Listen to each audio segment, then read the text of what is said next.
Hey guys, it's Friday, November 10th in the Toxic Shop, and I just wanted to show you what I've got going on here lately. We're working on a bunch of the other tools.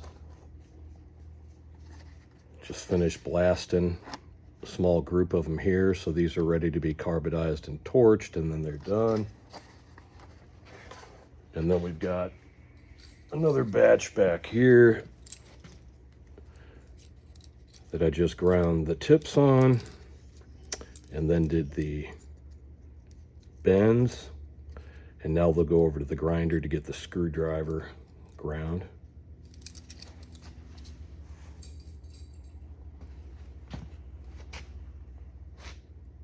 Here's what they look like after they're fully ground and blasted before they get carbidized and torched. And then for our auctions, we have the chunky version. So we are a little over 200 diameter on the standard other tool. 205 diameter, I believe. And the chunky guy here is 310 in diameter.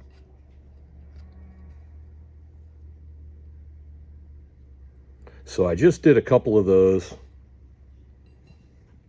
Here's what it looks like, the chunky one when it's finished with its snood. Okay.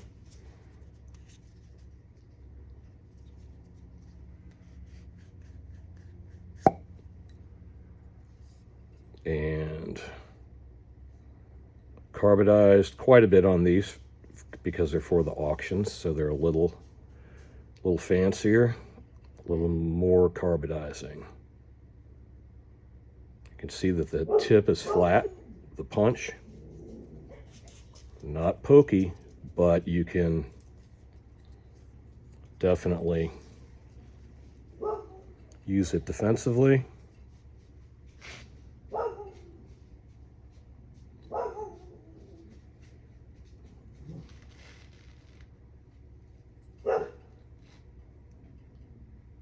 Let's see if we can get Torch in here to stop barking. Hey, Torch, come on in.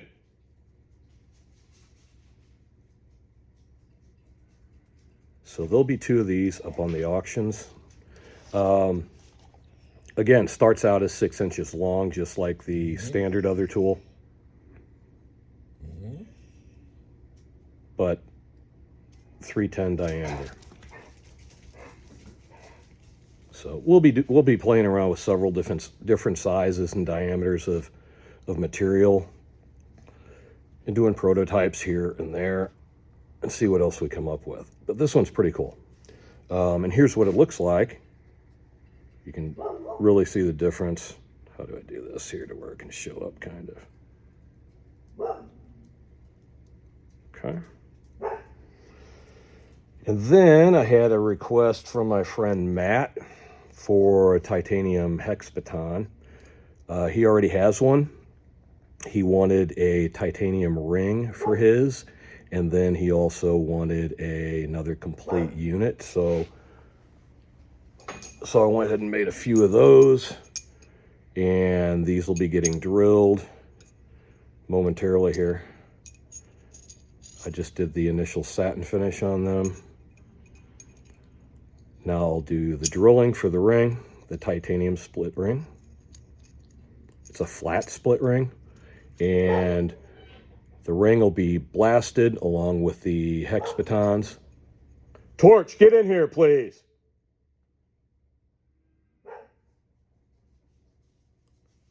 And then they'll get striderized and carbidized. We're going to carbidize the ends on these, and they should turn out pretty cool. So one of these is going to be for Matt, and two of these will be for the auctions.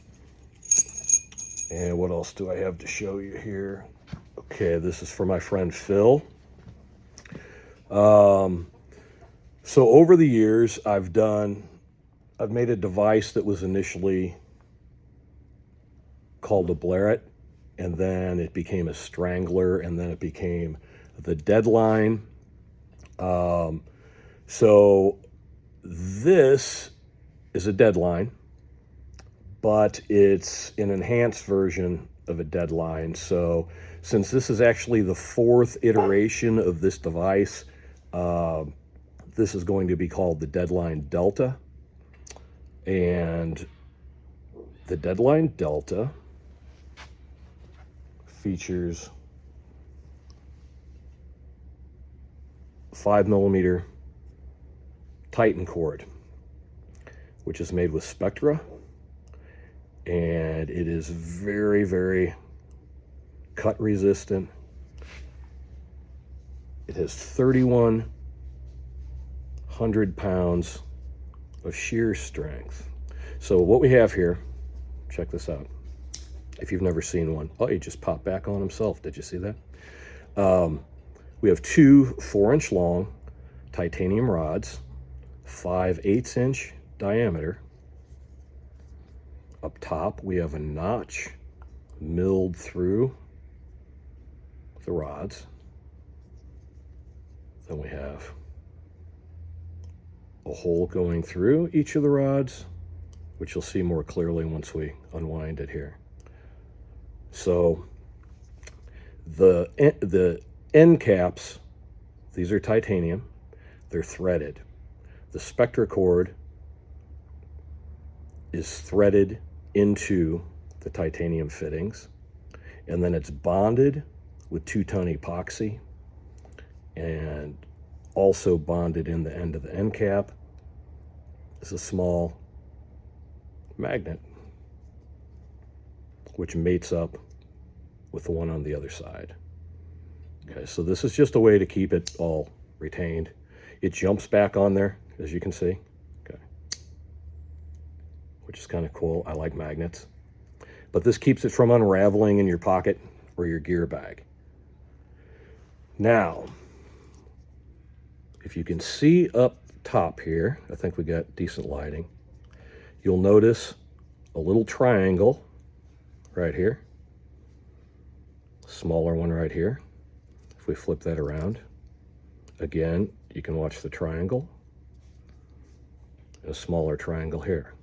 So we have 4 triangles, the 4 deltas. This is the Deadline Delta.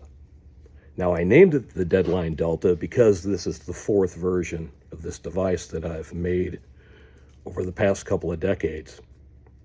But what's interesting is what I first named it, and then as I was making these changes and enhancements to it, one of the things that I'd been wanting to do was to basically compress this channel ever so slightly and more on one side than the other. So that's why we have bigger triangles on this first rod that it passes through and slightly smaller triangles on the second rod that it passes through. So we have different amounts of compression on the cord. Okay, that becomes important when you release the magnet. This doesn't just fly out or flop out. It takes a little bit of a tug, okay? And then it gets tighter on the second one. So it has to be a deliberate thing. You have to want it to come unraveled so that you can deploy it. But it's just a little hitch, okay? And then we can actually drop the whole piece. I'll do it slowly so you can kind of see what happens here. Now, you grab one rod, you drop this, grab the other.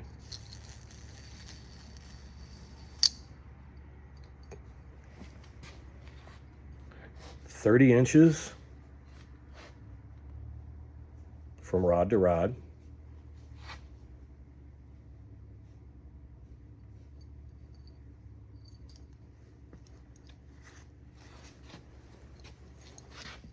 And the ends are carbidized. If we can get the camera to focus on that instead of my camo. How can I do this? Here we go.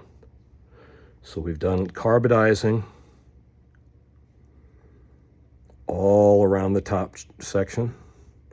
You can use that as a glass breaker if need be. The other end, the flat end, is just carbidized right around the rim in case you should drop it on the pavement so that it doesn't get dinged up or scratched or anything like that.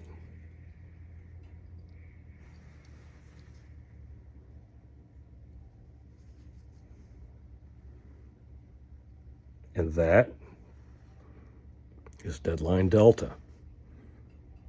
So Phil, I hope you like this. Yours is the first one, and I've got two others right behind it that we'll have up on the auctions fairly soon, within the next week probably. And to wind it back up, you can choose either side, doesn't matter.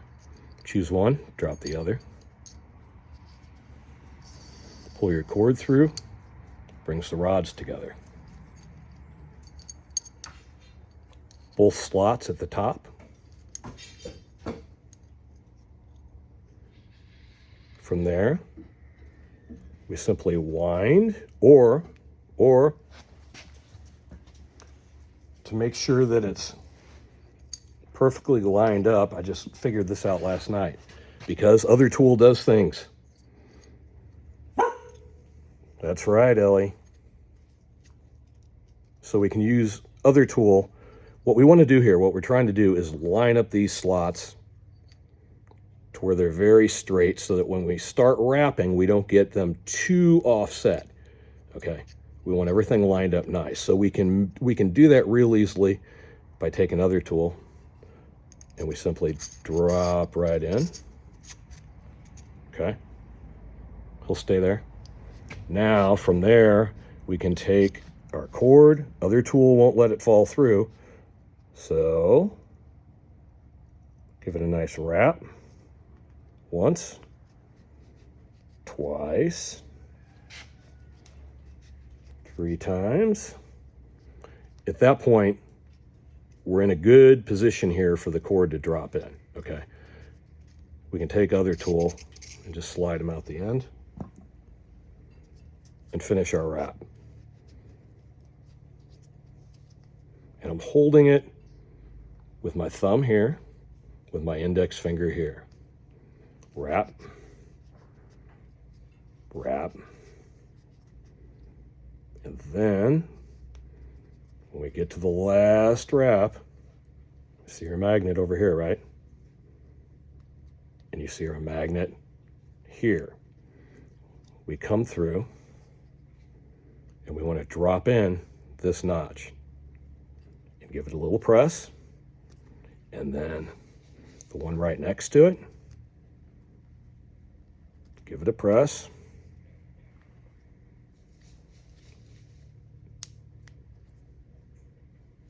There you go.